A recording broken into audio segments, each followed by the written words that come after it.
তায়েফের কথা ভেবে কাঁদে শুধু দোনয়ন, এমন দরদি পেতে কাঁদে মনরক্ষণ,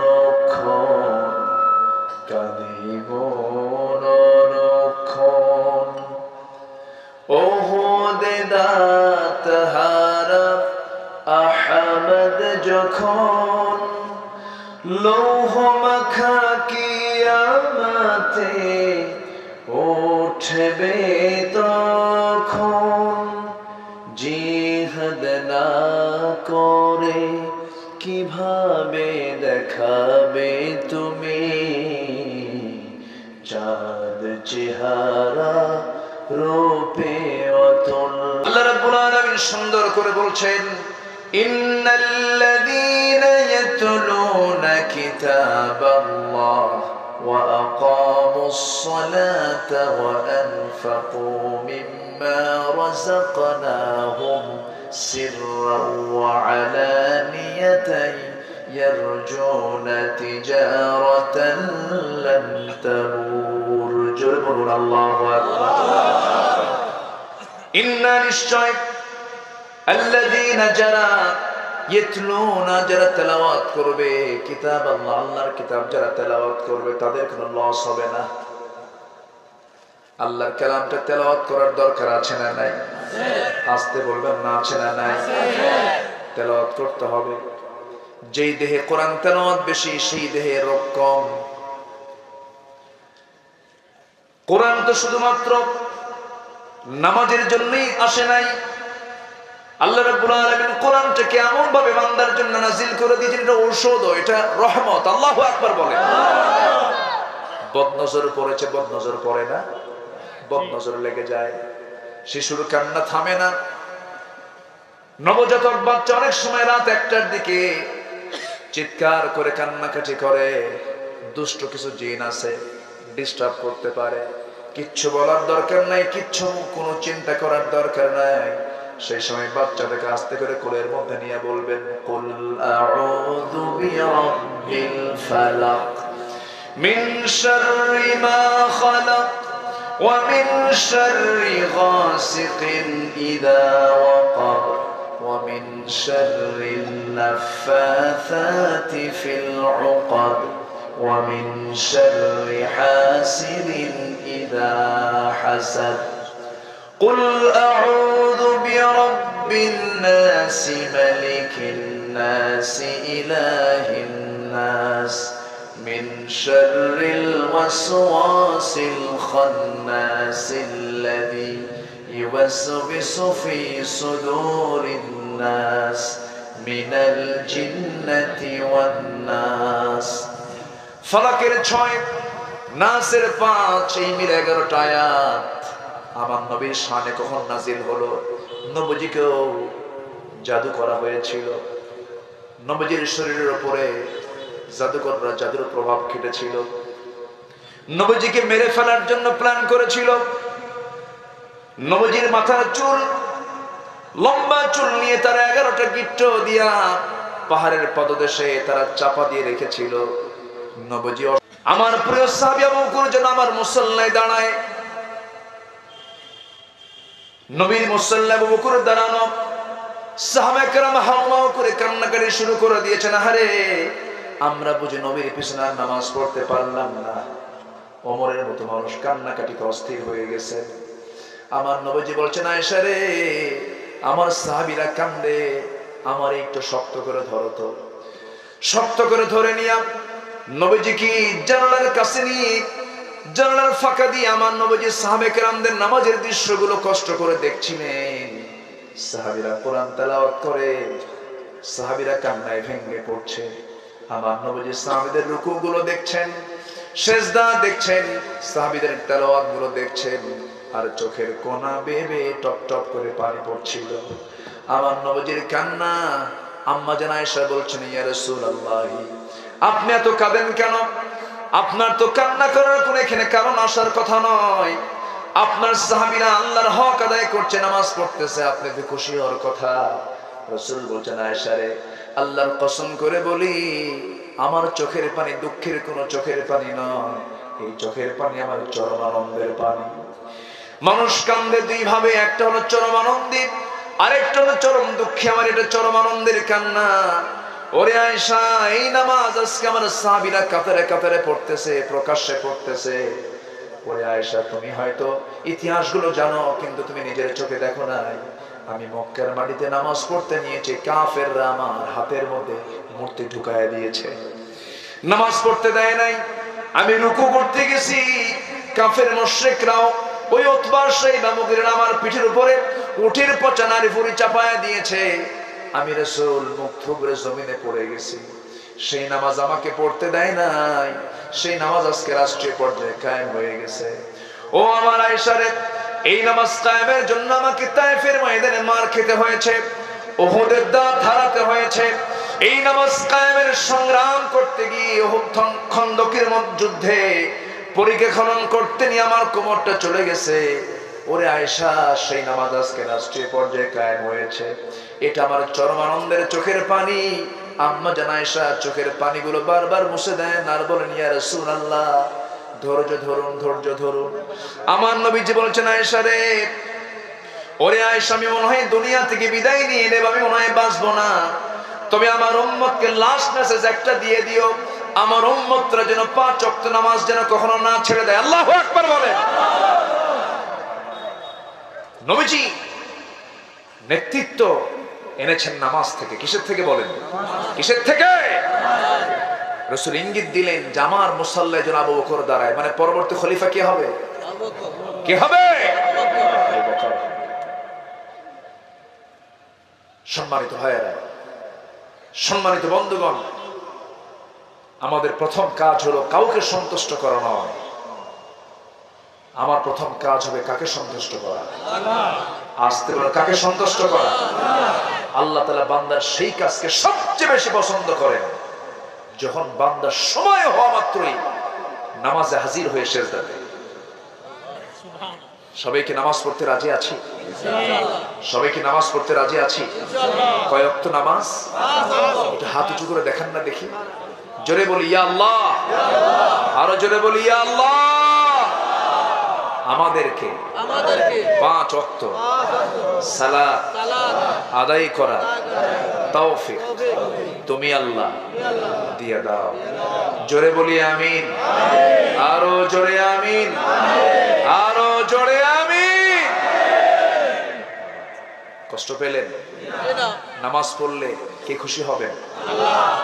কে খুশি হবেন? নামাজ না পড়লে পানিশমেন্ট আছে না নাই? সবচেয়ে বেশি শাস্তি হবে কিসের জন্য? এবং প্রথম প্রশ্ন হবে কিয়ামতের দিন কি নিয়ে? নামাজ নিয়ে। আপনি কোন নেতৃত্ব মানতে যান যে নেতৃত্বে নামাজের কোনো কন্ডিশন নাই? আপনি কার পিছনে ঘোরাফেরা করেন যে আপনাকে জাহান্নাম থেকে বাঁচার জন্য কোনো পরামর্শ দেয় না? আপনি কার নেতৃত্ব ফলো করেন যার কাছে বসলে পরে মদের বোতল পাওয়া যায়? ঠিক কি না? প্লিজ, আমি রিকোয়েস্ট করছি সবাইকে, মরে যাব তো আমরা, মরে যাব না? একটু আমল নামাগুলো ভালো করে যাই।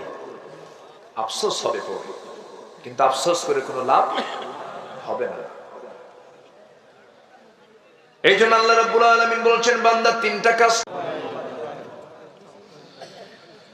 إن الحمد لله الأكرم الذي خلق الإنسان وكرمه وعلمه من البيان ما لم يعلم فسبحان الذي لا يحصى امتنانه باللسان ولا بالقلم نشهد أن لا إله إلا الله وحده لا شريك له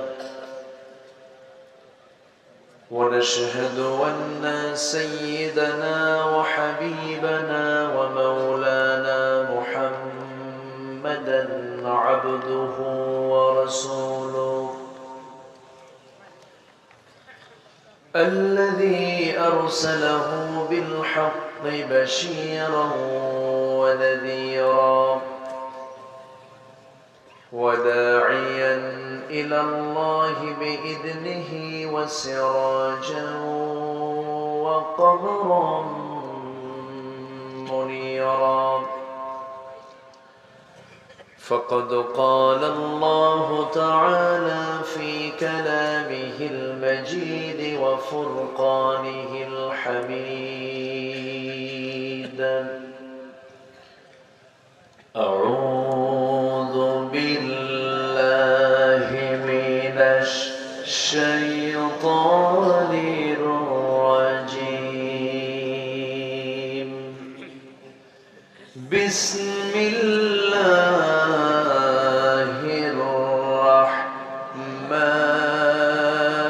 الرحمن الرحيم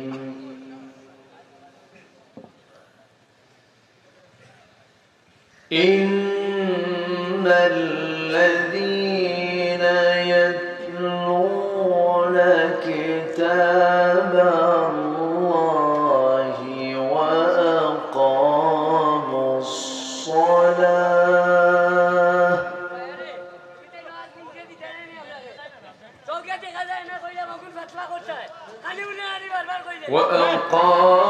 الصلاة وأنفقوا مما رزقناهم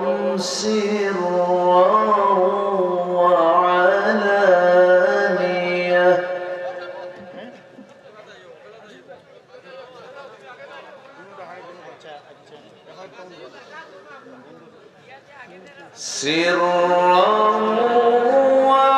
وعلانية يرجون تجارة لن تبور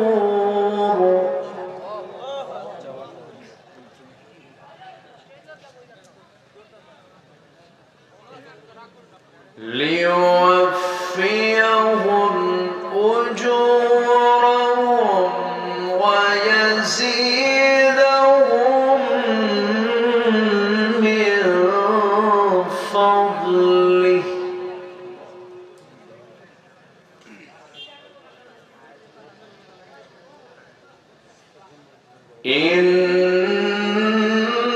إنه غفور شكور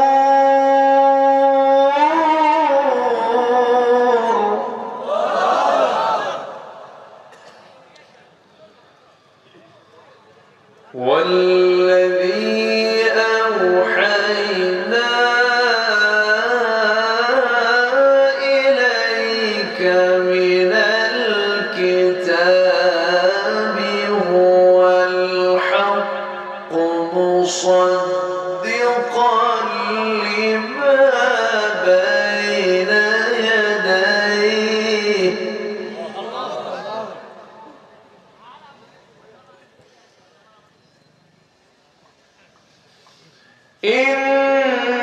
إن الله بعباده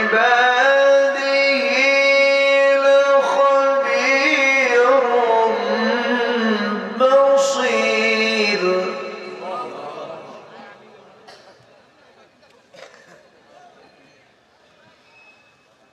الله أكبر بسم الله الرحمن الرحيم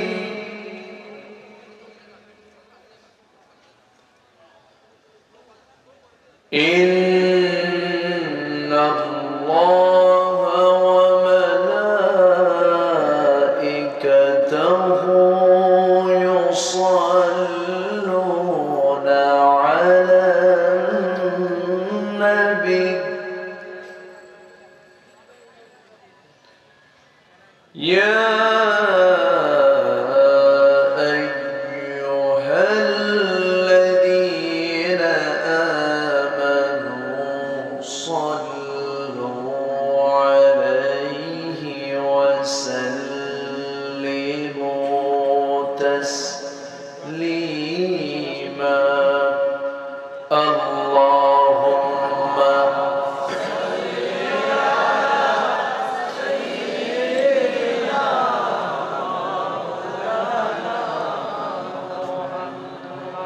وعلى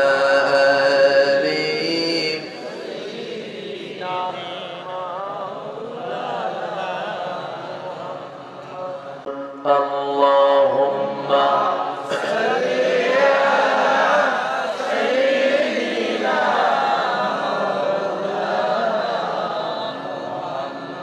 وعلى آل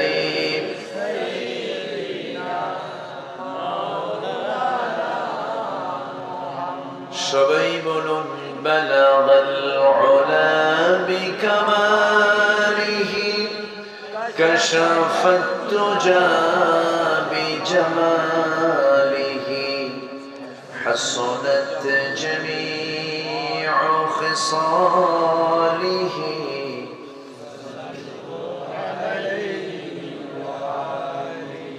আরবের বুকে মক্কার পরে যেথায় মা আমিনার ঘর খোদার রহমতে কৌসার হয়ে ঝরছে বারংবার বালাগাল উলা كشفت الدجى بجماله حسنت جميع خصاله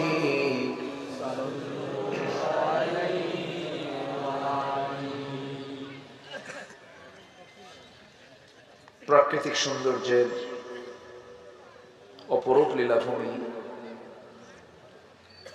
সিলেট অঞ্চলের মৌলভীবাজার জেলার বড়লেখা উপজেলার পূর্ব মোহাম্মদনগর ইসলামী যুব সংঘ মাহফিল ইন্তেজামি কমিটি কর্তৃক আয়োজিত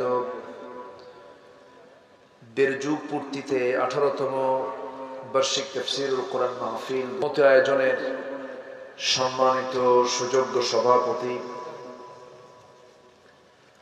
আজকের মাহফিলের সম্মানিত মেহমানবৃন্দ, কথা বলেছেন মাওলানা জুনাইদ আল হাবিব, কথা বলেছেন মাওলানা মাহমুদুর রহমান দিলওয়ার হাফিজাহুল্লাহ, উপস্থিত হযরত উলামায়ে কেরাম, ফদলায়ে ইজম, সুশীল সমাজ, জাতির শ্রেষ্ঠ সন্তান, শিক্ষক মণ্ডলী, সামনে উপস্থিত দূরে কাছের বিভিন্ন স্থান থেকে ছুটে আসা কালেমার ঝান্ডাবাহী, তাওহীদের পতাকাবাহী, দ্বীন ইসলামের নরসারদুল বীর মুজাহিদ, প্রাণ প্রিয় সম্মানিত দ্বীন ভাইরা, আড়ালে বসে আছেন শ্রদ্ধেয়া সম্মানিত মা বোনেরা, আলোচনার সূচনায় আনুষ্ঠানিকতার মধ্য দিয়ে আমার পক্ষ থেকে আবারও দিল খোলা সালাম, আসসালামু আলাইকুম ওয়া রাহমাতুল্লাহি ওয়া বারাকাতুহু।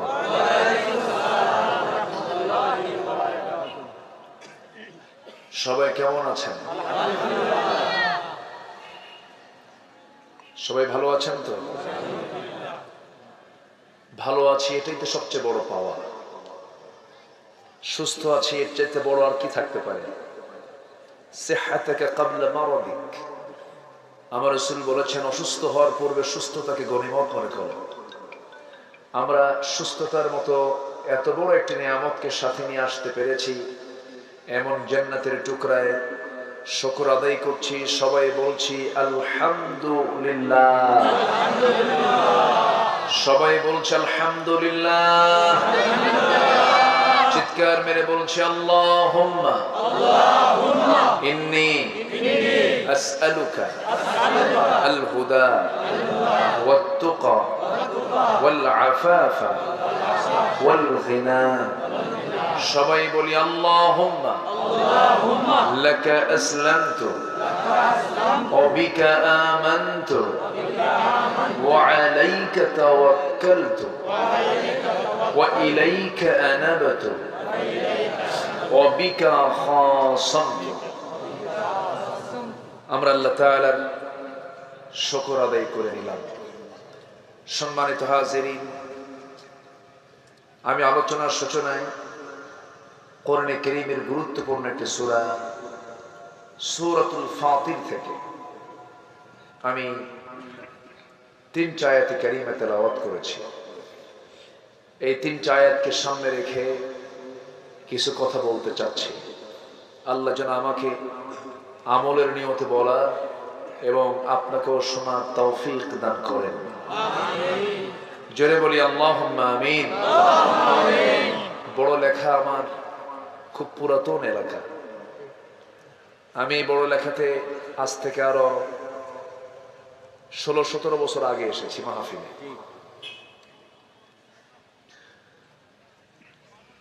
বড় লেখা আসলে ছোট লেখা না, আসলে বড়ই লেখা।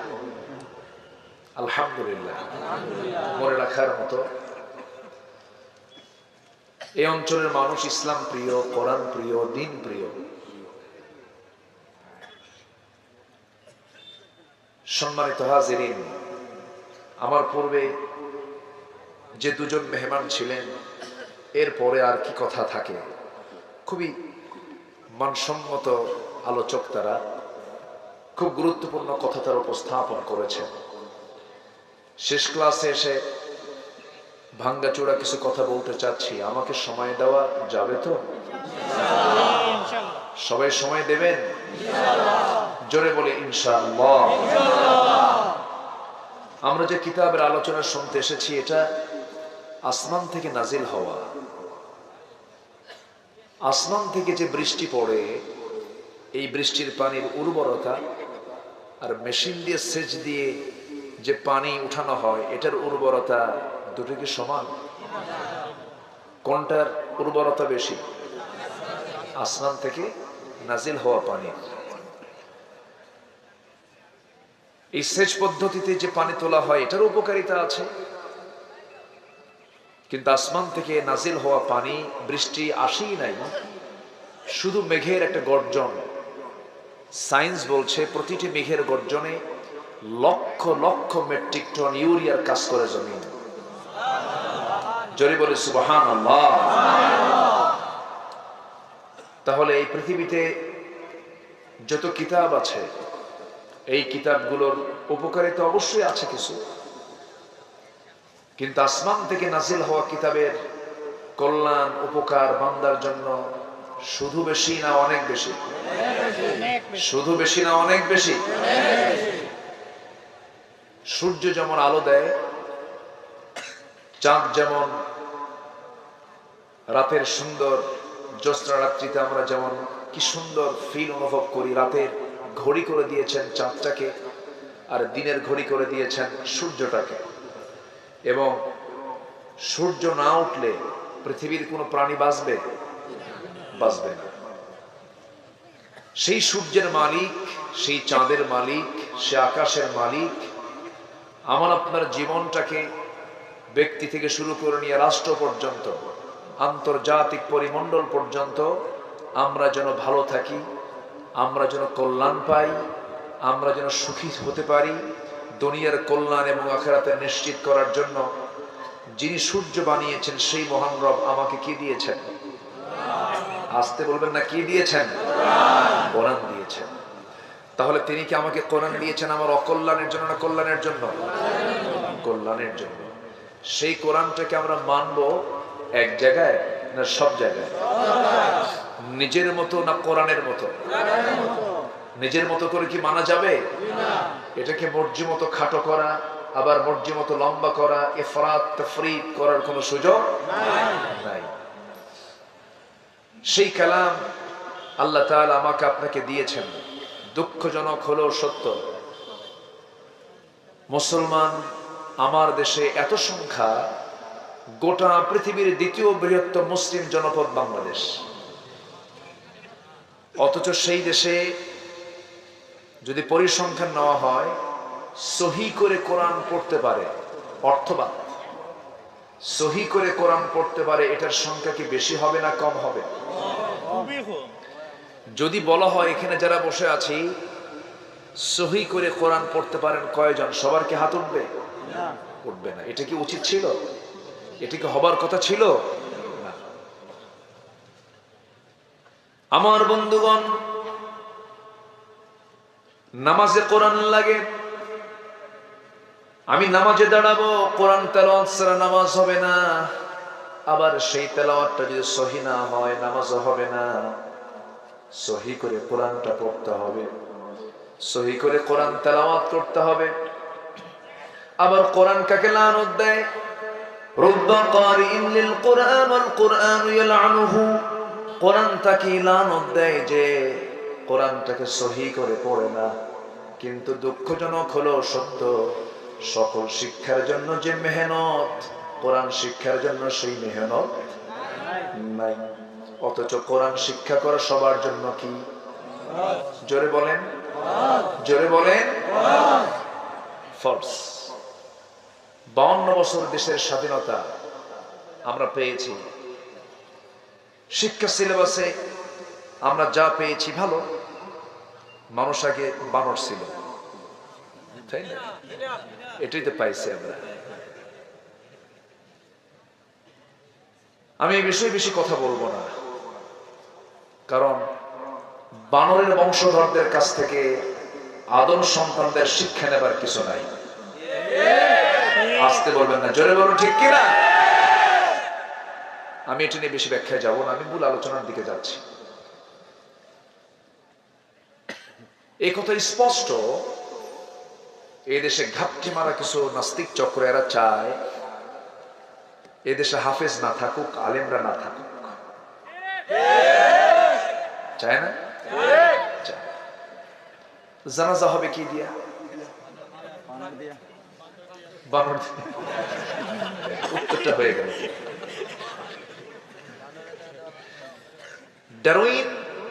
ডারউইন বলতেছে যে মানুষ আগে বানর ছিল। ব্যাখ্যা দিচ্ছে তফসির, ডারউইনের তফসির শোনেন তো। এই বানর থেকে মানুষ আগে বানর ছিল, সেই বানরগুলো গাছের ডালে ডালে চলতে চলতে ডালের সঙ্গে ওই লেজের ঘষা খায়া খায়া হঠাৎ করে লেজ পড়ে যায়, মানুষ হয়ে গেছে। আচ্ছা, এটা কি কোন সুস্থ লোকের তফসির হতে পারে? এটা কি সুস্থ না মদ খাওয়ানো? ক্যামেরা একটু ডিস্টার্ব হয় না? ক্যামেরা তো একটু আপনার কষ্ট হবে, ঠিক আছে, কিন্তু এদের কিছু উপকারিতা আছে না বলেন তো? আপনি শুনছেন হাজার মানুষ, আর এরা পৌঁছায় দেয় কোটি মানুষের কাছে। মাথায় রাখতে হবে তো একটু। এত খেপলে হয়? চাচা তো ভাবছিলাম যে আমারে মারতে আসে নাকি, আমি খুব টেনশনে ছিলাম। আবেগে আপনারা দেখার লাগে এটা মহাব্বত তো, কিন্তু মহাব্বত যদি বিপদ হয় তাহলে তার সমস্যা। সম্মানিত উপস্থিতি, আমার দিকে তাকান। আমরা কত সম্মান, আল্লাহ তাআলা আমাদের কত সম্মান দিয়েছেন, আমাদেরকে বানর বানায় নিচ্ছে। বলেন তো, এটা কোনো কথা? এই পৃথিবীতে যত সৃষ্টি আছে, চাঁদ সুন্দর না মানুষ সুন্দর? বলেন, সূর্য সুন্দর না মানুষ সুন্দর? এই পৃথিবীতে আল্লাহ রাব্বুল আলামিন মানুষের মর্যাদা, মানুষের সৌন্দর্য সবচাইতে বেশি দিয়েছেন, মর্যাদাও বেশি দিয়েছেন, সম্মানটাও বেশি দিয়েছেন। ওয়ালাকাদ কাররামনা বানি আদম, আমি আদম সন্তানকে সম্মান দিয়েছি। আবার ওইদিকে আল্লাহ রাব্বুল আলামিন সুন্দর করে মানুষের সৃষ্টির দিকটা তুলে ধরছেন। যারা পারেন সুন্দর করে বলুন, লাকাদ খালাকানাল ইনসানা ফি আহসানি তাকওয়িম। মানুষকে সবচেয়ে সুন্দর করে কে বানিয়েছেন? আল্লাহ। আসতে বলবেন না, কে বানিয়েছেন? আল্লাহ। এই পৃথিবীতে যত সৃষ্টি আছে, কোন সৃষ্টির বিচার হবে না, কোন মাখলুকের, কোন প্রাণীর বিচার হবে না। আল্লাহ তাআলা শুধু জিন এবং ইনসানকে বিচার করবেন, জান্নাত দিবেন, জাহান্নাম দিবেন। আল্লাহ রাব্বুল আলামিন বান্দাকে বলছেন, বান্দা আমি তোকে যে যোগ্যতা দিয়েছি পৃথিবীর কাউকে যোগ্যতা দেই নাই। আমি তোকে দিয়েছি জ্ঞান, বুদ্ধি, বিবেক, কর্মের স্বাধীনতা। এই জন্য তোমার বিবেকটাকে নিরপেক্ষ রাখতে গেলে, তোমার আকলটাকে সমৃদ্ধ করতে গেলে তোমাকে ইলম হাসিল করতে হবে। আকল সবার আছে কিন্তু ইলম সবার না। ইলমটা কষ্ট করে হাসিল করতে হবে। আল্লাহ রাব্বুল আলামিন নামাজের কথা আগে বলেন নাই, রোজার কথা আগে বলেন নাই, হজের কথা আগে বলেন নাই, যাকাতের কথা আগে বলেন নাই। জাবালে নূর থেকে আমার রাসূল যে 5টা আয়াত নিয়ে নেমেছেন, আম্মা জান খাদিজার সামনে গিয়ে সেই আয়াতগুলো জানিয়েছেন। সেই আয়াতটা হলো ইকরা বিসমি রাব্বিকাল্লাযী খালাক খালাকাল ইনসানা মিন আলাক ইকরা ওয়া রাব্বুকাল আকরামুল্লাযী আল্লামা বিল কলম। জোরে বলুন আল্লাহু আকবার। নবী হে আপনি পড়ুন কার নামে? আসতে বলবেন না, কার নামে? আল্লাহর নামে পড়তে হবে। যে পড়ে আর যে পড়ে না কখনো সমান হতে পারে? মূর্খ আর জ্ঞানীর চেতনা কি এক হতে পারে? কখনো হবে না। মূর্খ আর জ্ঞানী কখনো সমান হবে না। আল্লাহ রাব্বুল আলামিন বলেন, হাল ইয়াস্তাবিল্লাযীনা ইয়া'লামুনা ওয়াল্লাযীনা লা ইয়া'লামুন। যারা জানবে যারা জানবে না কখনো সমান হবে না। আল্লাহ তাআলা জাহেলদের ব্যাপারে সোজা কথা বলে দিয়েছেন, ওয়া ইবাদুর রহমান আল্লাযীনা ইয়ামশুনা আলাল আরদি হাওনা ওয়া ইযা খাতাবাহুমুল জাহিলুনা ক্বালু সালামা। জাহেলদের সাথে কথাও বলা দরকার নাই। এই জন্য মূর্খ থাকা যাবে না। আমার বাপ শিক্ষিত না মূর্খ? আমার বাপ শিক্ষিত। আমার বাপকে আদম আলাইহিস সালাম। আমরা কি সন্তান? আদম সন্তান। শিক্ষিত না মূর্খ? শিক্ষিত। জ্ঞানী। শুধু জ্ঞানী না, মহাজ্ঞানী। ওয়াল্লামা ওয়াল্লামা আদম আল আসমা। আল্লামা আল্লাহ তাআলা শব্দ যোগ করেছেন তার আগে। অধিক জানতেন তিনি, অনেক কিছু শিখিয়েছেন তাকে। কে শিখিয়েছেন? আল্লাহ তাআলা। শিক্ষিত পিতার, জ্ঞানী পিতার জ্ঞানী সন্তান তো হওয়াটাই উচিত। মূর্খের জন্য জান্নাত হবে না। হয়তো অনেকে মন খারাপ করবেন, হুজুর পড়তে পারি নাই, কিন্তু কামিল পাস তো শর্ত না, মাস্টার্স ও শর্ত নয়, দাওরায়ে হাদিসের শর্ত নয়। আল্লাহ তাআলা এখানে জ্ঞানী হওয়ার জন্য বলেছেন, ততটুকুই জ্ঞান তুমি অর্জন করো। হালাল এবং হারামের জ্ঞান অর্জন করার দরকার আছে না নাই? ঈমানটাকে টিকে রাখার জন্য ন্যূনতম জ্ঞান সবার জন্য তো অবশ্যই জরুরি।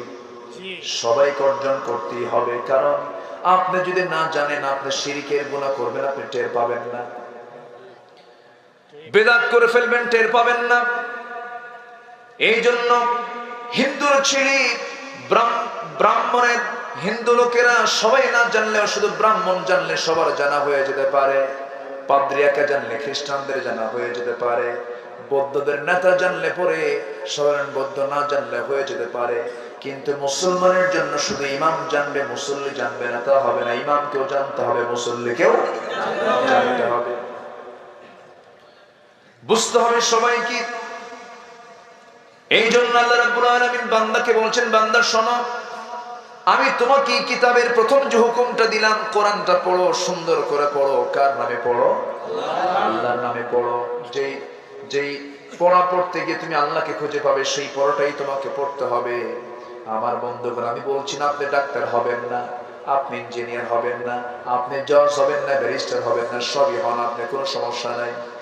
গ্রামের মানুষ রাতের বেলা, শীতের রাতে পাতিলের তলে যদি ভাত বেঁচে যায়, সকাল বেলাটাকে সুন্দর করে পেঁয়াজ মরিচ দিয়ে ডলে খায়, খায় না? এলাকায় খায় কিনা জানি না, খায়? হ্যাঁ, কি খায়? খায় তো। ওই যে যেটা শীতের রাতে ভাত বেঁচে গেলে সকালবেলা পান্তা না, হ্যাঁ, একটু বাসি ভাত সকালবেলা সুন্দর করে সরিষার তেল, পেঁয়াজ মরিচ রসুন দিয়ে একটা ডলন দেয় না, মনে হচ্ছে খাওয়া শুরু হয়ে গেছে। হ্যাঁ, বিরাট ভাত।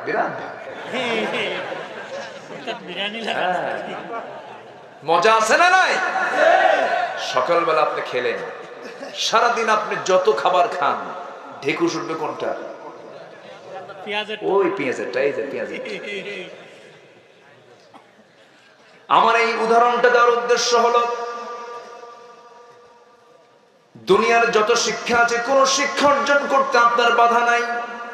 ইঞ্জিনিয়ার হবেন, ডাক্তার হবেন, আপনি হবেন, কোনো সমস্যা নাই। কিন্তু আপনি যখন ছোট থেকে আপনার সন্তান যখন আপনি বড় বানাবেন, প্রথম সবকটা আপনি কোরআন দিয়ে দিবেন।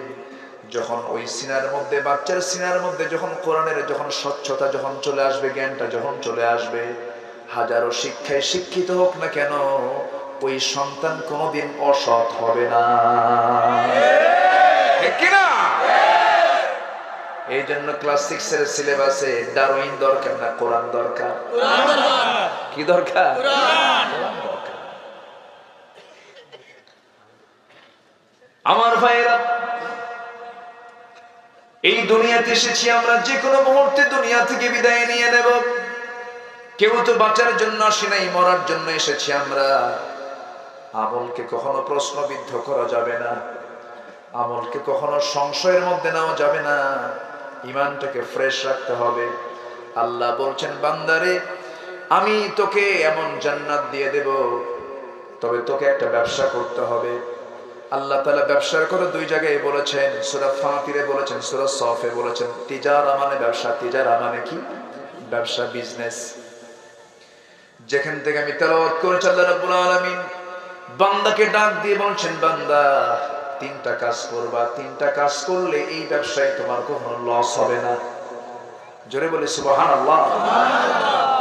আমরা কি লস চাই না লাভ চাই? লস চাই না লাভ চাই? লাভ চাই। কিন্তু দুনিয়ার ব্যবসা করতে গেলে লস আছে না নাই? আছে।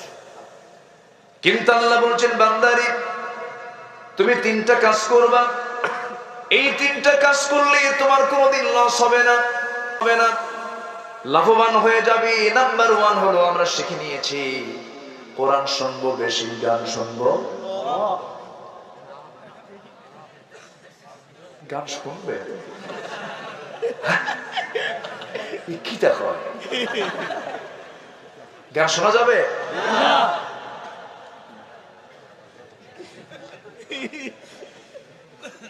এখন তো কি যে সময় আমরা পার করছি, গোটা পৃথিবীতে সবচেয়ে বেহায়াপনা এখন কম না বেশি? কম না বেশি?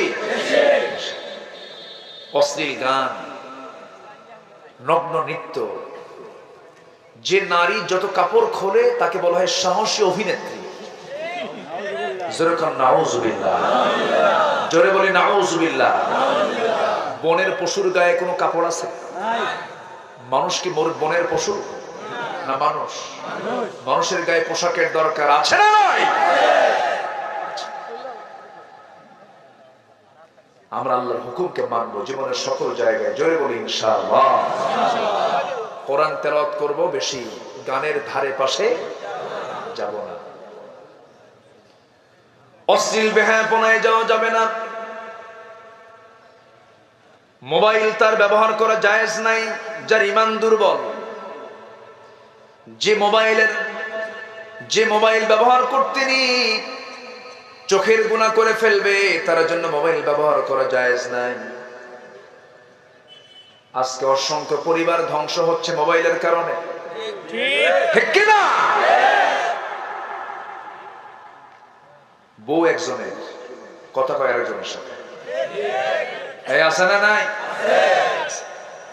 যুবকরা, আজকের মাহফিলে যুবকরা বেশি তো, আলহামদুলিল্লাহ। যুবকদের আগমন এটা একটা ইতিবাচক দিক, আলহামদুলিল্লাহ। যুবকদের জন্য আমি 3টা মেসেজ দেব আজকে। 3টা কাজ যুবকরা করবা তোমরা, তোমার যে রিজিক আল্লাহ তাআলা ডাবল ডাবল করে দিবেন। জোরে বলে সুবহানাল্লাহ। রিজিক কমবে না, রিজিক বাড়বে। রিজিক কি হবে? বেড়ে যাবে। রিজিকের কোনো টেনশন তোমার থাকবে না যদি 3টা কাজ তুমি করতে পারো।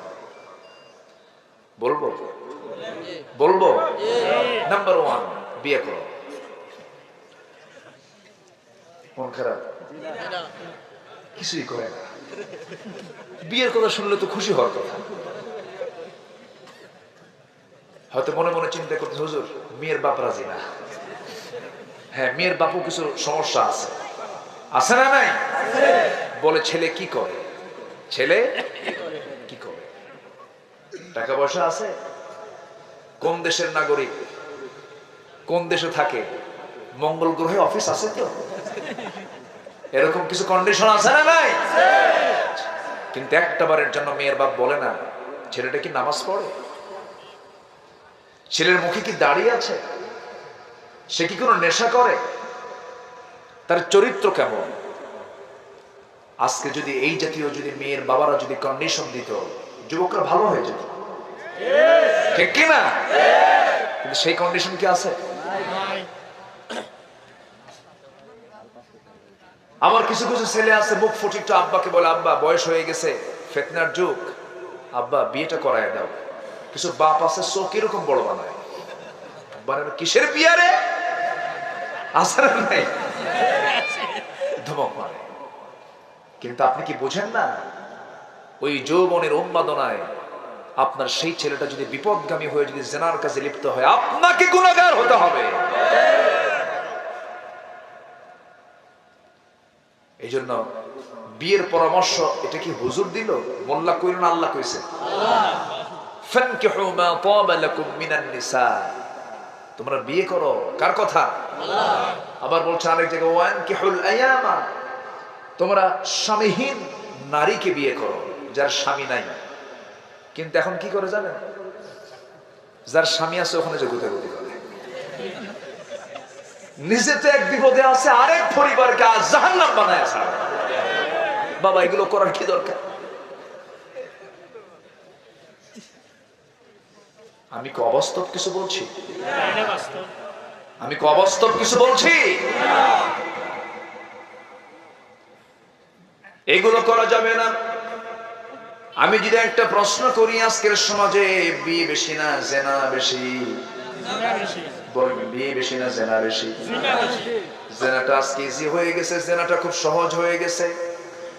কিন্তু ইসলামী সমাজের বৈশিষ্ট্য হলো, ইসলামী সমাজে জেনার গন্ধ খুব কম খুঁজে পাওয়া যাবে, বিয়ের পরিবেশটাই বেশি পাওয়া যাবে।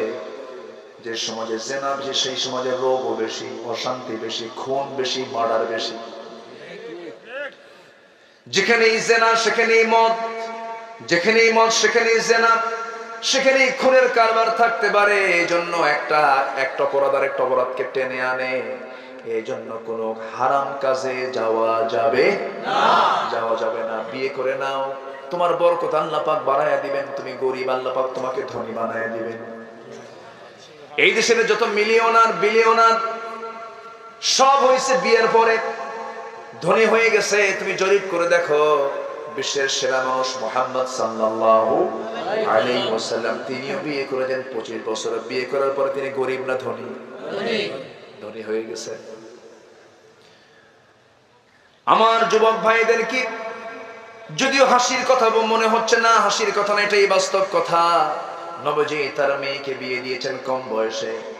নবীজি তার মেয়ে ফাতিমাকে বিয়ে দিবেন, পরামর্শ করছেন সাহাবীরা, কে আছো আমার মেয়েকে বিয়ে করবে? খেজুর বাগানের মালিক, বড় বড় টাকা পয়সার মালিক, ধনী মানুষ নবীর সামনে দাঁড়িয়ে বলছে, হুজুর আপনার মেয়েকে আমি বিয়ে করব। রাসূল বলছেন, নট এলাও, একটা এলাও হয় নাই আমার কাছে, আমার পছন্দের লোক এখন আসে নাই। সবার প্রস্তাব দেওয়া হয়ে গেছে, সবাইকে তিনি নেগেটিভ বলেছেন। সর্বশেষ যার ঘর নাই, বাড়ি নাই, টাকা নাই, পয়সা নাই, কিন্তু তাকওয়া দিয়ে ভরা এমন একজন যুবক নবীর সামনে এসে দাঁড়ায় আছে, বলার সাহস পায় না। রাসূল বলছেন, আলী রে, তুমি কি আমার মেয়েকে বিয়ে করবা নাকি? হুজুর দিলে করব। সুবহানাল্লাহ বলবেন না? ঘরও নাই, বাড়িও নাই, টাকা নাই, পয়সা নাই। রাসূল তার মেয়েকে বিয়ে দিবেন। এবার বলছেন, আলী তোমার কাছে কি আছে বলো? মোহরানার টাকা তো দিতে হবে অন্তত। হুজুর বাড়ি নাই, টাকা পাবো কোথায়? কি আছে এরপরও তুমি বলো। তিনি বলছেন, হুজুর এই যে ঢাল, এই যে তরবারি, এটাই আমার সম্পদ, বাড়ি বলতে কিচ্ছু নাই আমার। রাসূল বলছেন, তরবারি লাগবে যুদ্ধ করার জন্য, যাও ঢালটা বেচে আসো, ঢাল বেচার টাকাই হবে আমার মেয়ের বিয়ের মোহরানা। রাসূল বিয়েটাকে কঠিন করেছেন না সহজ করেছেন? আর এখনকার মহরনার নাম শুনলে পরেই যুবকরা ভয় পায়। এটা উচিত নয়, এটা উচিত নয়। ঢালটা বিক্রি করতে গেছেন, যাও ঢাল বিক্রি করে আসো।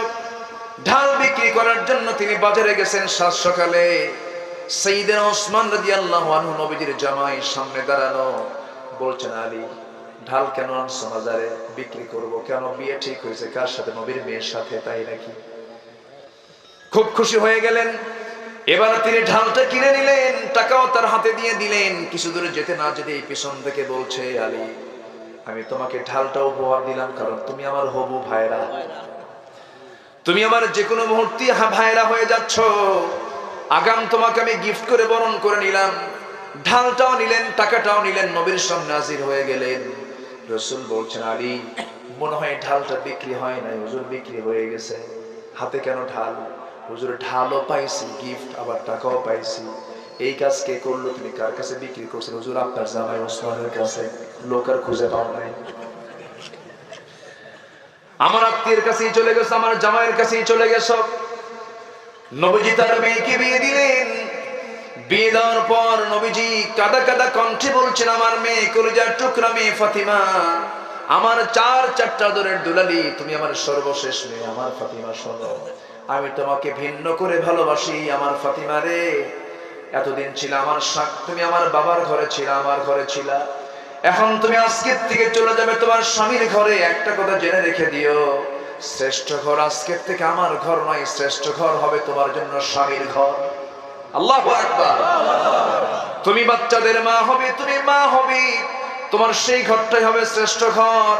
যাও স্বামীর ঘরে করে খাও। আর একটা কথা তোমাকে বলে দিলাম মা, মৃত্যুর দিন পর্যন্ত স্বামীর বিরুদ্ধে যেন একটা নালিশ আমার কানে না আসে। যাও। আজকের মেয়ের বাপরা কি করে? আজকের মেয়ের বাপরা বিয়ে শাদী দিয়ে বলে মা যাও স্বামীর ঘরে যাও, যদি কিছু বলে খালি ফোন দিবা, খাইয়া ফেলাবো। কি আছে না? নয় সুখ হবে? সুখ হবে না। আজকে কেউ কাউকে দাম দেয় না জানো? স্ত্রীদের মুখে এখন স্বামীর দুর্নাম কম না বেশি? বলেন দুর্নাম কম না বেশি? তুমি কি দিছো আমারে? আছে না নাই?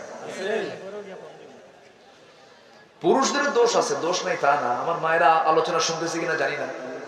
মায়েরা আছে নাকি আশেপাশে? আছে তো না? জি, মাদেরও দিন বোঝার দরকার আছে না নাই? আচ্ছা। নবীজি মেয়েকে বিয়ে দিয়ে পাঠায় দিলেন। এমনি পাঠান নাই, কিছু দিয়েছেন নবীজির সাধ্য মতো। নবীজি কি করলেন? স্বামীর ঘরে যাওয়ার সময় পিসদানি দিলেন, আটা পেশার যন্ত্র, আটা পেশার জন্য পিসদানি দিলেন, পানির মশক দিলেন, চামড়ার একটা তোষক দিলেন, পানপত্র গ্লাস দিলেন। বললেন যাও মা স্বামীর সংসার করে খাও। একদিন আমার নবীর সামনে ফাতিমা বাবার বাড়িতে বেড়াতে এসেছেন, বসে বসে নামাজ পড়ছেন। রাসূল বলছেন ফাতিমা রে, বসে বসে নামাজ পড়ো কেন? তুমি তো যুবতী মেয়ে, তোমার তেমন করে নামাজ পড়া উচিত নয়। ফাতিমা বলছেন আমার আব্বা জান, আমি তো সবসময় দাঁড়িয়ে দাঁড়িয়ে নামাজ পড়ি, কিন্তু আজকে বসে বসে নামাজ পড়ার কারণটা হলো আমার জামার পিছন সাইড একটা সেরা অংশ আছে। আমার যে জামাটা, সেই জামাটা পিছনে একটা তালিযুক্ত অংশ আছে।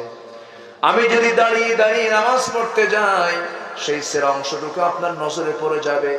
আপনি মনে মনে ভাববেন আমার জামাই আলী আমার মেয়েকে কাপড়ে কষ্ট দেয়, আমার স্বামীর এতটুকু দুর্নাম প্রকাশ পেয়ে যাক, আমি চাই নাই। মনে করে আমি ফাতিমা বসে বসে নামাজ পড়তেছি। কি পরিমাণ তাদের স্বামীর প্রতি শ্রদ্ধাবোধ ছিল! টাকা ছিল না, পয়সা ছিল না, ফার্নিচার ছিল না, কিন্তু মহব্বত দিয়া গোটা ঘরটা ভরপুর ছিল। জোরে বলি আলহামদুলিল্লাহ। আজকে টাকা আছে, পয়সা আছে, ফার্নিচার আছে, কিন্তু ঘরের মধ্যে কোনো মহব্বত নাই। মহব্বত বিদায় নিয়েছে। সন্তান দুইটা হয়ে গেছে। সন্তান দুইটা জন্ম নেওয়ার পর হাসান হোসেনের জন্মের পর ফাতিমা রাদিয়াল্লাহু আনহা একদিন নবীর কাছে এসে বলছেন, আব্বাজান আপনি রাষ্ট্রপ্রধান, আমি একা একা কোনো কাজ করতে একটু কষ্ট হয়। আমি এই যে দেখেন আব্বা, পিসদানি দিয়ে আটা পিষতে পিষতে হাতে দাগ পড়ে গেছে, কূপ থেকে পানি তুলতে তুলতে কোমরে দাগ পড়ে গেছে। আব্বা আমার ঘরের মেঝেটা কাঁচা, ঝাড় দিতে দিতে কাপড় চোপড়গুলো ঘন ঘন ময়লা হয়ে যায়। আমার হাসান হোসেন কি সব কাজ করতে গিয়ে ওদের খেদমত করতে আমার বড় কষ্ট হয়ে যায়। আব্বা দেখুন তো আপনার পক্ষ থেকে আমার জন্য কোনো কাজের মানুষ দেওয়া যায় নাকি, কোনো খাদেম দেওয়া যায় নাকি? আমার নবীজি আস্তে করে ফাতিমাকে ডাক দিয়ে বলছেন, ফাতিমা রে, সারা জীবন তুমি আমাকে দেখেছো, আমি আমার কাজ নিজেই করি, নিজের কাপড় নিজের ধৌত করি, নিজের কাপড় নিজে সেলাই করি, নিজের ঘর নিজে ঝাড় দেই। আমার কাজ অন্য কেউ করুক, এটা আমার জন্য যেমন অপছন্দ, আমি তোমার জন্য সেটাই কামনা করব। এই দুনিয়াতে কোনো কাজের মানুষের জন্য কোনো চেষ্টা করো না ফাতিমা। সকাল পেয়েছে সুন্দর অপেক্ষা করো না ফাতিমা, তুমি চলে যাও। তুমি যদি আজকে থেকে একটা আমল করো, আমি তোমার জন্য দোয়া করে দিলাম, সুবহানাল্লাহ আলহামদুলিল্লাহ আল্লাহু আকবার 33 বার যদি পড়তে পারো, তোমার সমস্ত জগৎ সমস্ত কাজের দায়িত্ব আমার আল্লাহ নিয়ে নেবেন, সমস্ত কাজ আমার আল্লাহ সহজ করে দিবেন। জোরে বলি সুবহানাল্লাহ। এই সমস্ত বিষয়গুলো মেয়েদের জানার দরকার আছে না নাই? আসতে বলবেন না, আছে না নাই? যুবকদের জন্য কয়টা কাজের কথা বলেছি? এক নাম্বার কি করা? বিয়ে করা। নবীজি তার মেয়েকে বিয়ে দিয়েছেন পরিণত বয়সে। এক সাহাবী নবীর সামনে এসে বলছেন, ইয়া রাসূলুল্লাহ আমার বয়স হয়ে গেছে, আমি কি বিয়ে করব না? রাসূল বলেন, কেন তুমি বিয়ে করবে না? বিয়ে করো। হুজুর কোন মেয়ের বাপ রাজি না। কে বলেছে রাজি না? আমি তোমার বিয়ের দায়িত্ব নিলাম, যাও। সুবহানাল্লাহ বলবেন না? পরের দিন এসে বলতেছে, হুজুর দায়িত্ব নিলেন, কই বিয়ে শাদী করার না? রাসূল বললেন, তোমার বিয়ে হবে এই মদিনার সবচেয়ে সুন্দরী নারীর সাথে, যাও। সুবহানাল্লাহ। হুজুর কোন মেয়ে? ইবনে ওহাবের মেয়ে। রাসূল বললেন, যাও তুমি। হুজুর আমি একা একা এইভাবে যাব না, আপনি আমাকে একটা চিঠি প্রস্তুত করে দেন, আমি মুখে বলতে পারবো না। একটা চিঠি প্রস্তুত করে নিলেন, চিঠিখানা নিয়ে ওই সাহাবী মেয়ের বাবার কাছে গিয়ে বলেন, এই যে ইবনে ওহাব, এদের চিঠি পড়ো, তাড়াতাড়ি ব্যবস্থা করো। চিঠিখানা পড়েই দেখে রাসূলের পক্ষ থেকে চিঠিখানা দেওয়া হয়েছে। খুবই খুশি হলেন, আমার রাসূল আমার মেয়েকে নিয়ে চিন্তা করেন, খুব খুশি হলেন।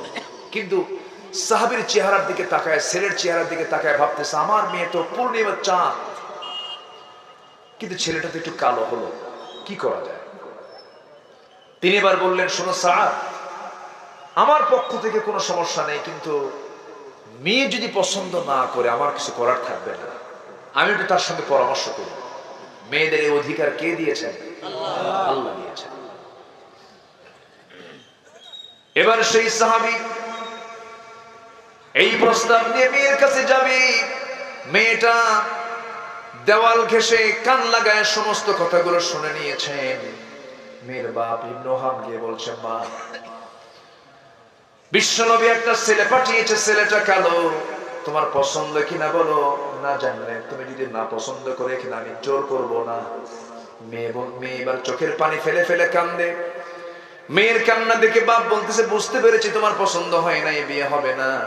এবার মেয়ে বলছে, আব্বা জান আপনি বুঝতে ভুল করেছেন, এই জাগতিক জীবনে আমার যদি কোনো বিয়ে হয়, আমার নবীর পছন্দ করা সেই ছেলে ছাড়া আমার জীবনে আর কোনো বিয়ে নাই।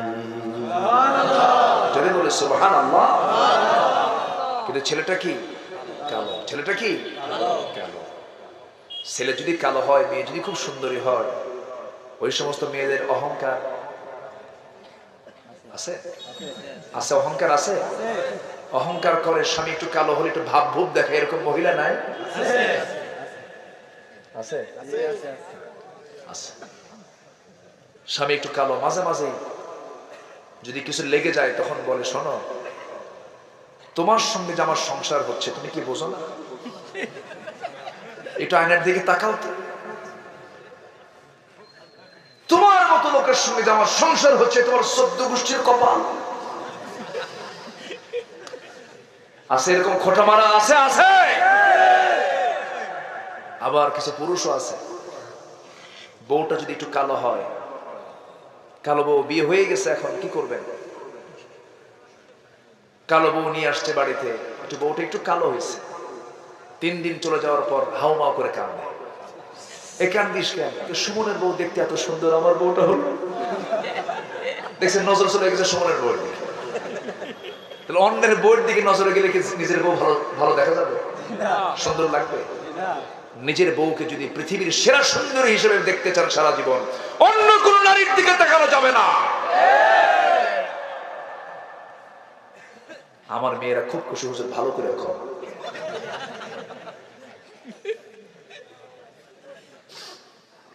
সম্মানিত ভাইয়েরা, ইসলাম মানলে, ইসলামকে ফলো করলে প্রশান্তি, শান্তি, আরাম আছে না নাই?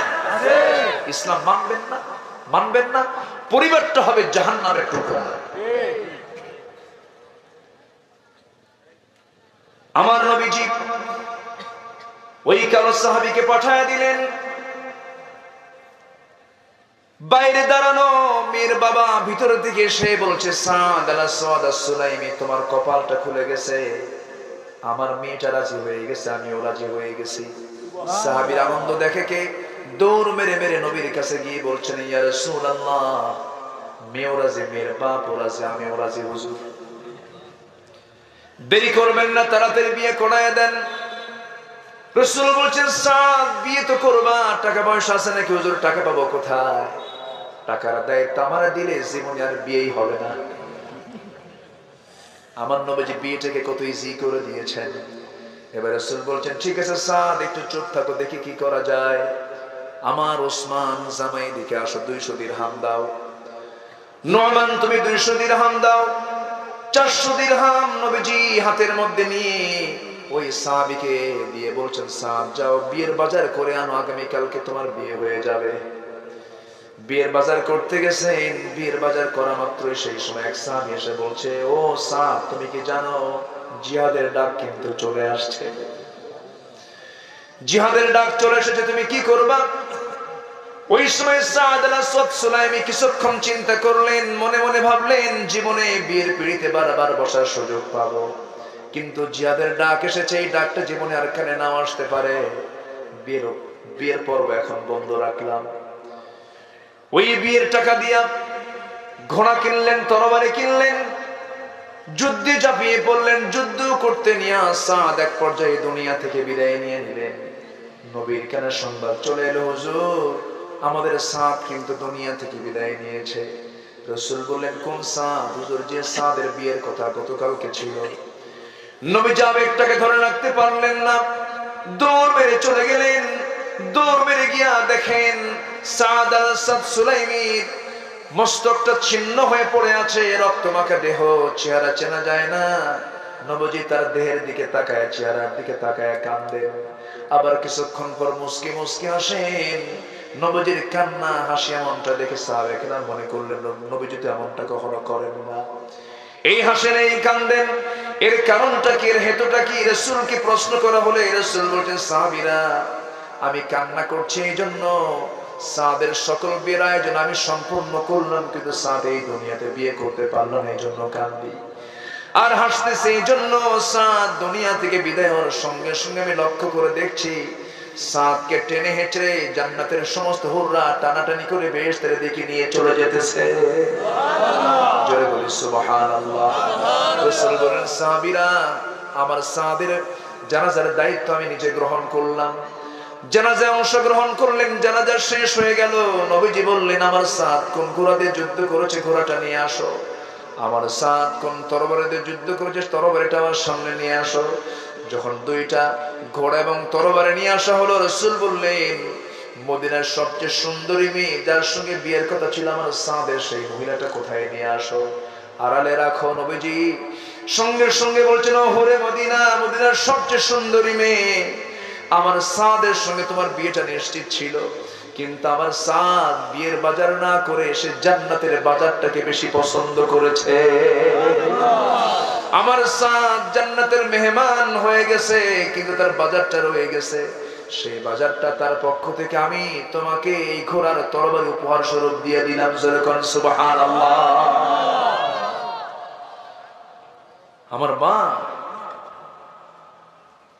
এই বিষয়গুলো বোঝার দরকার আছে না নাই? মাদের আছে না নাই? মুসলিম পরিবারের মেয়ে, তাদের পোশাকের দিকে তাকালে মনে হয় না মুসলিম পরিবারের মেয়ে।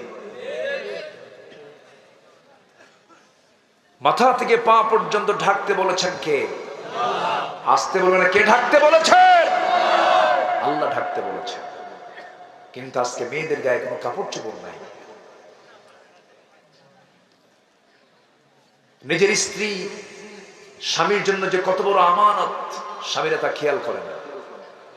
বোরকা পরানোর কোনো চিন্তা ফিকিরি করে না, বরঞ্চ কি করে জানেন? বউটাকে সুন্দর করে সাজগোজ করায়, সুন্দর করে ছবি একখান তুলে, অর্ধ লগ্ন করে ছবি তুলে ফেসবুকে পোস্ট করে, পাবলিক পোস্ট করে বলে, প্রিয় বন্ধুরা দেখো তো আমার বউটা দেখতে কেমন সুন্দর, আসুন সবাই মিলে জামাতের সাথে দেখি। জোরে কোন নাউযুবিল্লাহ, জোরে কোন নাউযুবিল্লাহ। আজকে পারিবারিক জীবনে সবচেয়ে বড় চ্যালেঞ্জ হলো প্রত্যেক পরিবারের মেয়েদের দিকে পুরুষদের খেয়াল করার দরকার আছে না নাই? আছে না নাই? একজন নারী 4 জন পুরুষকে জাহান্নামে নিয়ে যাবে। মেয়ে বাবাকে নিয়ে যাবে, ভাইকে নিয়ে যাবে, স্বামীকে নিয়ে যাবে, বড় ছেলেকে নিয়ে যাবে। তাহলে এই ক্যাটাগরির লোক এখানে আছে না নাই? আছে না নাই? আমরা খেয়াল করব পরিবারের দিকে। জোরে বলি ইনশাআল্লাহ। পরিবারকে সময় দিতে বলেছেন ইসলাম, সময় দিতে বলেছে ইসলাম। সূরা লোকমান পড়েন, সূরা নূর পড়েন, সূরা হুজুরাত পড়েন, সব পরিবারের সূরা। পরিবারকে সময় দেওয়ার দরকার আছে না নাই? অনেক বেজে গেল তো আমি কি করবো? আলোচনা চালাবো? চালাবো? কতক্ষণ শুনবেন আপনার আলোচনা? সারা রাত? সারা রাত থাকবেন আপনারা? থাকেন, আমি চলে যাই। অনেক দূর থেকে। জি বলি আলহামদুলিল্লাহ, জোরে বলি আলহামদুলিল্লাহ। নাম্বার 2, নামাজ তো পড়তেই হবে। নামাজ কায়েমের সংগ্রাম করার দরকার আছে না নাই? নামাজ আদায়ে কোনো পৃথিবীর কোথাও বাধা নাই, কিন্তু নামাজ কায়েমে বাধা আছে না নাই? নামাজ কায়েমের কথা যখন বলতে যাবেন তখন আপনার নাম হবে জঙ্গি, মৌলবাদী, উগ্রবাদী, কট্টরপন্থী। কারণ নামাজ কায়েম হবে যেখানে সেখানে মদের বোতল থাকবে না, জেনার কারবার থাকবে না, সুদের কারবার থাকবে না, জুয়ার কারবার থাকবে না। জুয়া খেলা বোঝেন তো? বসে মোনাজাতে বসে, মোনাজাতে আছে না নাই? চেয়ারম্যান সাহেবের কিছু কাজ করে যায়। সম্মানিত ভাইয়েরা, সম্মানিত বন্ধুগণ, নামাজ কায়েম হলে আপনি এগুলো পাবেন না কোথাও। কিন্তু আবু জেহেলের সমাজে এগুলো ছিল কি ছিল না? রাসূল কি বন্ধ করতে পেরেছেন মক্কায়? পারেন না। নবীজি মক্কায় থাকাকালীন মদের বোতল বন্ধ করতে পারেন নাই, জেনার কারবার বন্ধ করতে পারেন নাই, সুদের কারবার বন্ধ করতে পারেন নাই, জুয়ার কারবার বন্ধ করতে পারেন নাই। রাসূল যখন দেখলেন এই সিচুয়েশন হয়েছে, কিভাবে এটা বন্ধ করা যায়, আমার নবীজি 13 বছর ধরে চেষ্টা করেছেন, দাওয়াতি কাজ করেছেন। আমার নবীজি কাবা শরীফের ভিতরে 360টা মূর্তির কাফেররা রেখে দিয়েছে, এটাও সরাতে পারেন নাই তিনি। কিন্তু 13 বছর চেষ্টা করেছেন।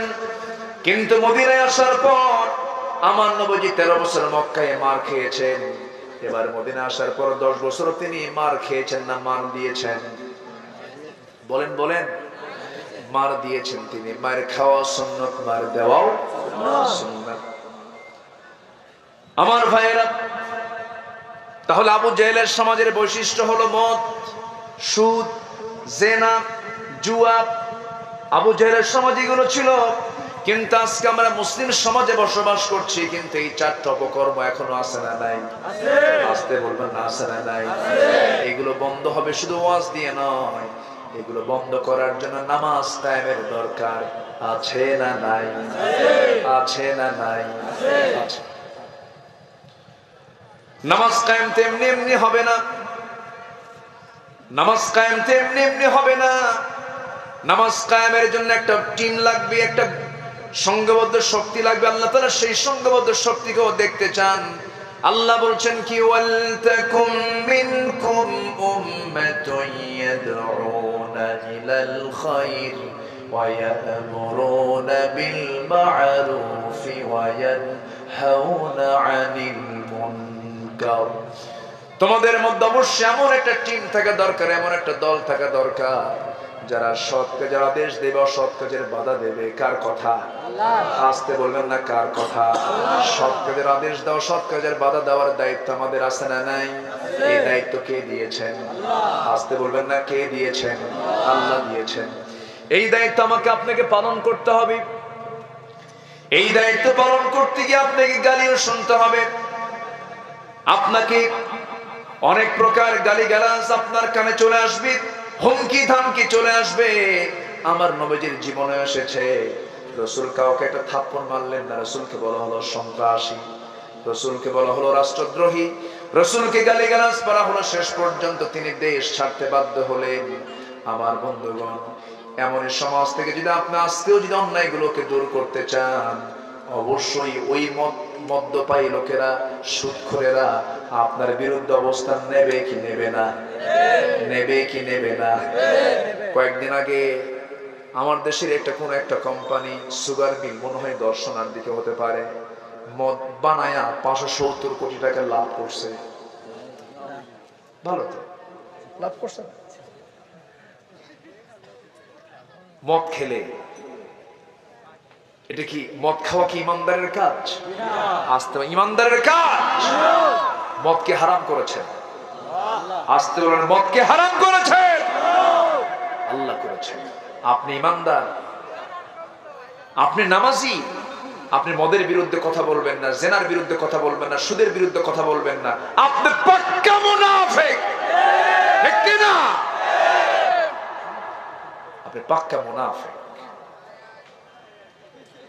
সম্মানিত ভাইরা, সম্মানিত বন্ধুগণ, নামাজ আদায়ের ব্যাপারে মুনাফিকদের কোনো ক্লেম নাই, কিন্তু নামাজ কায়েমের ব্যাপারে মুনাফিকদের আপত্তি আছে না নাই? মুনাফিকদের আপত্তি আছে না নাই? মুনাফিকরা নামাজ পড়তে পারে, কিন্তু মুনাফিকরা নামাজ কায়েমের সংগ্রাম করতে পারে না। আসুন আমরা নামাজ কায়েমের সংগ্রামে আমরা সবাই একতাবদ্ধ হই, জোরে বলি ইনশাআল্লাহ। নাম্বার 3, ওয়ানফাকু মিম্মা রাযাকনাহুম সিররান ওয়া আলানিয়া। আল্লাহ তাআলা যে রিজিক দিয়েছেন, সেই রিজিক থেকে কিছু প্রকাশ্যে হোক আর অপ্রকাশ্যে হোক, কার পথে খরচ করা? আসতে বলবেন না, কার পথে খরচ করা? এবং এই খরচটা হবে কি স্থায়ী অ্যাকাউন্ট না অস্থায়ী অ্যাকাউন্ট? স্থায়ী অ্যাকাউন্ট। আমার দুনিয়াতে যত আমার আপনার যত অ্যাকাউন্ট আছে, যত সম্পদ আছে, সব হলো অস্থায়ী। আর যে খরচটা আমরা আল্লাহর পথে করব, সেই খরচটা কি? স্থায়ী। এই খরচটা করতে আল্লাহ বলছেন, এবং এই 3টা কাজ করেই বলছেন, ইয়ারজুনা তিজারাতান লান তাবুর। আশা করা যায় এই 3টা কাজ করলে তোমাদের এই ব্যবসায় কোনো লস নাই। জোরে বলি সুবহানাল্লাহ, আরো জোরে বলি সুবহানাল্লাহ। আল্লাহ তুমি এই 3টা আমল করার তৌফিক তুমি আল্লাহ সবাইকে দিয়ে দাও, আমিন। জোরে বলি আল্লাহুম্মা আমিন, আরো জোরে আল্লাহুম্মা আমিন। সম্মানিত হাজিরিন, আজকের এই মাহফিলটা যুব সমাজ না, যুব সমাজরা এই মাহফিলটার ডাক দিয়েছে। আজকে 1.5 যুগ হয়ে গেছে, 18 বছর এই মাহফিলটা যারা শুরু করে আজকে দুনিয়াতে নাই, অনেকে মারা গেছেন। আমরা তাদের জন্য দোয়া করি, আল্লাহ তুমি তাদের কবরটাকে জান্নাতের টুকরা বানায় দাও। যে যুব সমাজ আবুল হোসেন ভাই সহ তার নেতৃত্বে যে যুব সমাজ আজকে মাহফিলটা ডাক দিয়েছে, আল্লাহ তুমি এই যুব সমাজকে তুমি আল্লাহ কবুল করো। চেয়ারম্যান মহোদয়কে তুমি আল্লাহ কবুল করো, অতিথিবৃন্দকে তুমি আল্লাহ কবুল করো। রাত অনেক হয়েছে, অনেক দূর থেকে অনেকে এসেছেন। আমরা সব দিকে খেয়াল করে আমরা ধীরে ধীরে দোয়ার দিকে চলে যাব। আমরা চাইবো কার কাছে? আসতে বলবেন না, চাইবো কার কাছে? ফজর নামাজ কি সবাই পড়বেন? ফজর হবে তো? বান্দাকে ঠকাবো না, কোনো হক নষ্ট করবো না, জোরে বলে ইনশাআল্লাহ। কোনো প্রতারণা করবো না, মিথ্যা কথা বলবো না, গীবত করবো না। আমরা হয়ে যাব কার বিনয়ী বান্দা? আল্লাহ আমাকে আপনাকে জান্নাত দিবেন, জোরে বলে ইনশাআল্লাহ। সবাই যে যেখানে আছেন আমরা সবাই সুন্দর করে মোনাজাতের প্রস্তুতি নিয়ে নিই। আমরা চাইবো কার কাছে? সবাই বলে সুবহানাকাল্লাহুম্মা ওয়া বিহামদিকা আশহাদু আল্লা ইলাহা ইল্লা আনতা